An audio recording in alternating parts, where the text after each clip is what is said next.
여러분 안녕하십니까? 2월 12일 목요일 뉴스투데이 시작합니다. 이재명 대통령과 여야 대표가 오늘 청와대에서 오찬 간담회를 갖습니다. 의제에 제한을 두지 않는 회담이지만 다양한 민생, 정치 현안이 논의될 전망입니다. 김정우 기자의 보도입니다. 이재명 대통령과 더불어민주당 정청래 대표, 국민의힘 장동혁 대표가 오늘 청와대에서 함께 오찬을 갖습니다.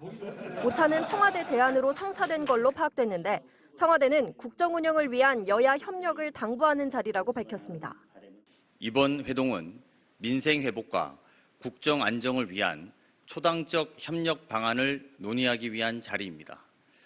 의제에 제한을 두지 않고 국정 전반에 대한 허심탄회한 의견 교환이 이루어질 예정입니다. 대통령과 여야 대표의 만남은 지난해 9월 8일 이후 157일 만입니다. 뚜렷한 의제를 두지 않은 만큼 물가와 환율 문제, 부동산 대책 등 민생 현안에 대한 의견 교류부터 미국과의 통상협상과 맞물린 대미투자 특별법 처리 논의 등 다양한 현안이 오갈 걸로 보입니다. 다만 영수회담을 요구해왔던 장동혁 대표와의 독대 가능성은 낮습니다. 지금은 양당의 소통이 더 중요한 시점이라고 저희는 생각하고 있습니다. 입법과 관련해서는 국회가 여야의 충분한 대화를 바탕으로 의사결정을 할 것이고 또 정부는 이 국회의 결정을 존중하고 따른다는. 최근 당청이 민주, 조국혁신당 합당, 특검 후보 추천 문제 등으로 미묘한 분위기를 연출해왔던 만큼 여당과 관련 논의를 나눌지도 관심입니다. 일단 청와대로서는 합당 논의에 입장이 없다며 선을 그은 데다 경제와 민생, 외교 등 산적한 현안을 감당하기도 버겁다고 밝힌 만큼 먼저 화제를 꺼낼 가능성은 낮아 보입니다. 대신 여야 모두를 향해 입법 속도전을 주문할 걸로 보입니다. 청와대 관계자는 대통령은 주로 논의를 들을 것이라고 전했는데 이 대통령이 그간 국회의 입법 속도가 더디단 점을 지적해온 만큼 회동을 통해 신속한 민생 법안 처리를 당부할 예정입니다. 또 설 연휴를 앞둔 시점에서 여야를 한자리에 부른 만큼 대외적인 여건 변화 속에 국민 통합 메시지를 부각하겠다는 의도도 있는 걸로 풀이됩니다. MBC 뉴스 김정우입니다. 재판 결과도 헌법소원 대상에 포함하는 헌법재판소법 개정안이 국회 법사위를 통과했습니다. 14명인 대법관을 26명으로 늘리는 법원조직법 개정안도 본회의로 넘어갔습니다. 이기주 기자입니다. 어젯밤 국회 법제사법위원회 재판소원 제도를 도입하는 내용의 헌법재판소법 개정안과 대법관을 현행 14명에서 26명까지 늘리는 내용의 법원조직법 개정안이 야당인 국민의힘 의원들이 퇴장한 가운데 여당 의원들 주도로 통과됐습니다. 이번에 통과된 헌재법 개정안은 헌법소원 대상 중 법원의 재판을 제외한다라는 문구를 삭제해 재판 결과도 헌법소원 대상에 포함시킨 게 특징입니다. 이를 두고 국민의힘은 사실상 사심제를 도입해 이재명 대통령의 공직선거법 파기환송권을 무죄로 만들려는 것이라며 거세게 반발했고 헌법을 파기하고 3심제의 사법 시스템을 파기하는 행위를 오늘 하겠다고 하는 것이 지금 법사의 이 자리입니다. 더불어민주당과 조국혁신당은 재판소원 대상을 국민의 기본권 침해 사건으로 한정했기 때문에 이 대통령 재판과는 무관하다고 맞섰습니다. 모든 재판을 다시 재판하는 것이 아니고 그렇게 호도하시면 안 됩니다. 국민의 기본권을 침해하는 재판에 대해서 헌법재판소에서 대법원과 헌법재판소도 충돌했습니다. 대법원은 사심제는 위헌이라며 국민이 소송지옥에 빠질 것이라고 재판소원 도입에 반대한 반면 법원의 판결에 대해서 헌법재판소가 다시 판단을 하게 되는 것은 사심이 됩니다. 헌법재판소는 헌법소원 대상은 입법자의 결정사항이라며 찬성 의견을 냈습니다. 국민들에게 가장 큰 영향을 미치는 사법권으로부터의 기본권 보호에 대해서는 사각지대가 형성되어져 있습니다. 그런 의미에서 꼭 필요한 그런 제도라고 생각합니다. 민주당은 이번에 통과된 재판소원과 대법관 증원, 그리고 이미 법사위를 통과한 법왜곡제 등 3대 사법개혁 법안을 이번 달 안에 본회의에서 처리할 계획입니다. MBC 뉴스 이기주입니다. 언론사 단전 단수를 지시하는 등 내란 공범으로 꼽히는 이상민 전 행안부 장관의 1심 결과가 오늘 나옵니다. 징역 23년형을 받은 한덕수 전 총리에 이어 형량이 얼마나 나올지 주목됩니다.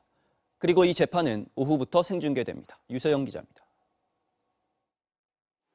오늘 오후 2시 내란 중요 임무 종사 혐의를 받고 있는 이상민 전 행정안전부 장관에 대한 1심 재판부의 판단이 나옵니다. 특검이 징역 15년형을 선고해달라고 요청한 이 전 장관의 구체적인 혐의는 12.3 비상계엄 당시 윤석열 전 대통령으로부터 국회 봉쇄 계획을 전달받고 MBC 등 언론사에 대한 단전 단수 계획을 지시받아 이행했다는 내용입니다. 언론사를 완전히 장악하기 위해서 옛날에 우리가 성을 공격하면 식량을 끊고 물을 끊어서 성 안에 있는 사람을 항복을 받아내지 않습니까? 앞에 단전 단수를 언급을 하셨기 때문에 저는 경찰이 단전 단수를 요청을 하겠구나. 이 전 장관은 경찰청과 소방청을 관할하는 행안부 장관으로서 소방청장에게 상황을 물어봤을 뿐이라고 항변해왔습니다. 제가 도대체 무슨 이유로 무엇을 얻겠다고 내란에 가담하였다는 것인지 알 수가 없습니다. 가슴이 답답하고 황망할 따름입니다. 이 전 장관의 유무죄를 결정하기 위해선 2024년 12월 3일 밤 상황에 대한 판단부터 내려야 하기 때문에 판결에서 재판부는 12.3 비상계엄의 내란 여부부터 설명할 가능성이 있습니다. 이 경우 한덕수 전 국무총리 재판에 이어 내란 사태에 대한 사법부의 두 번째 판단이 나오는 겁니다. 앞서 한 전 총리 사건 1심 재판부는 이 전 장관이 단전 단수 조치를 논의했고 실제로 이행한 점이 내란 중요 임무 종사에 해당한다고 못 박았습니다.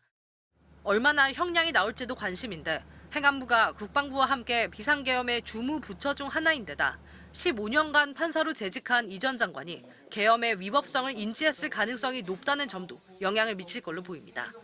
법원은 방송사들의 선고 생중계를 허가했습니다. MBC 뉴스 유서입니다. 최근 서울 강북구 일대 숙박업소에서 남성들이 잇따라 숨진 채 발견됐습니다. 경찰은 약물이 든 음료를 남성들에게 건넨 20대 여성을 긴급 체포했는데요. 붙잡힌 20대 여성이 모텔을 빠져나와 도주하던 모습이 담긴 CCTV 영상을 MBC가 확보했습니다. 이혜선 기자가 현장 취재했습니다. 한밤중 모텔을 빠져나온 20대 여성. 한 손에 검은색 비닐봉지를 쥐고 다른 한 손에는 휴대전화를 든 채 화면을 연신 살펴봅니다. 무언가 기다리는 듯 서성이더니 이내 택시 한 대가 도착합니다. 여성이 탄 택시는 골목길을 그대로 빠져나갑니다. 모텔에서 약물이 든 음료를 남성에게 건네 숨지게 한 혐의를 받는 20대 여성의 퇴실 직후 모습입니다. 영상이 촬영되기 2시간 전인 지난 9일 저녁 8시 30분. 여성은 20대 남성과 함께 모텔을 방문했습니다. 숙박업소 관계자는 입실 당시 여성과 남성이 서로 존댓말을 쓰며 대면대면한 모습이었다고 전했습니다. 이후 방으로 치킨을 배달시켰는데 음식이 도착하고 10분 뒤 여성만 혼자 객실을 빠져나온 걸로 조사됐습니다. 다음 날 모텔 직원이 침대에 누운 채로 숨져 있는 남성을 발견했는데 뚜껑이 열린 맥주캔도 함께 놓여 있었습니다. 신고를 받고 출동한 경찰은 택시를 타고 도주했던 여성을 긴급 체포했습니다. 그런데 이 20대 여성이 연루된 사망 사건은 더 있었습니다. 지난달 말 서울 강북구 또 다른 모텔에서도 남성이 사망해 발견됐는데 체포된 여성이 이 남성과도 함께 투숙했던 겁니다.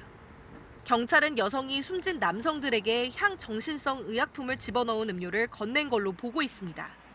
실제로 지난달 숨진 남성의 몸에서 향정신성 의약품 성분이 검출됐다는 국가수 구두 소견이 나왔습니다. 여성은 지난해 12월 발생한 비슷한 수법의 상해 사건 용의자로도 지목됐던 상황. 무직으로 알려진 이 여성은 희생자 몸에서 검출된 성분은 자신이 처방받은 약이라면서도 죽을 줄은 몰랐다고 진술한 걸로 전해집니다.